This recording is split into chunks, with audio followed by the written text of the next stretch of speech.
ओम नमः शिवाय। दोस्तों, हरतालिका तीज कैसे की जाती है, आइए जानते हैं।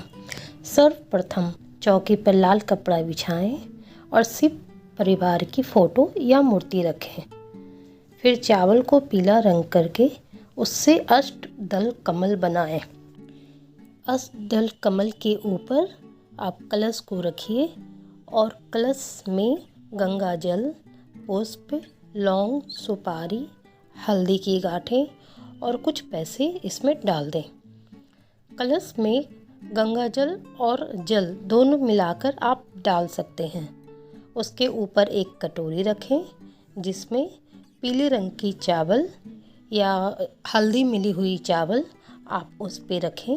उसके ऊपर एक घी का दीपक रखें। कलश के चारों साइड में आम का पत्ता रखना ना भूलें। आम के जो पत्ते मिलते हैं ना, उनको कलश पे रखने के बाद ही कटोरी रखनी है। फिर कटोरी में चावल रखनी है और चावल के ऊपर एक दीपक रखनी है। अब कलश के ऊपर स्वास्तिक जरूर बनाएं। आइए पूजा की शुरुआत भावपूर्वक करते हैं। पूजा की शुरुआत सबसे पहले हमारे गणपति जी से होती है, तो गणपति जी की पूजा सर्वप्रथम हमें करनी चाहिए। उसके बाद शिव भगवान की पूजा विधि पूर्वक करें। फिर माता गौरी का पूजन करते हैं। अब हम पुस्तिका की पूजन करेंगे। पुस्तिका की पूजन के लिए गंगा जल, अक्षत, रोड़ी, चंदन, पुष्प से हम पुस्तिका की पूजा करते हैं। तो हमें कथा अवश्य सुननी चाहिए। कथा सुनने के लिए हाथ में पुष्प और अक्षत जरूर रखें। कथा सुनने के बाद आरती करना है।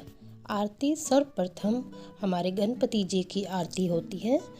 उसके बाद शिव भगवान और पार्वती माता की आरती होती है। शास्त्रों में हरतालिका तीज को अखंड सौभाग्य का व्रत कहा गया है। ऐसा मान्यता है कि इस व्रत को पूरी श्रद्धा और निष्ठा से करने वाली महिलाएं माता पार्वती का आशीर्वाद प्राप्त कर लेती हैं। उनके दाम्पत्य जीवन में सुख और समृद्धि हमेशा बनी रहती है। तो आशा करती हूँ आपको पूजन की विधि मैं बता पाई होंगी।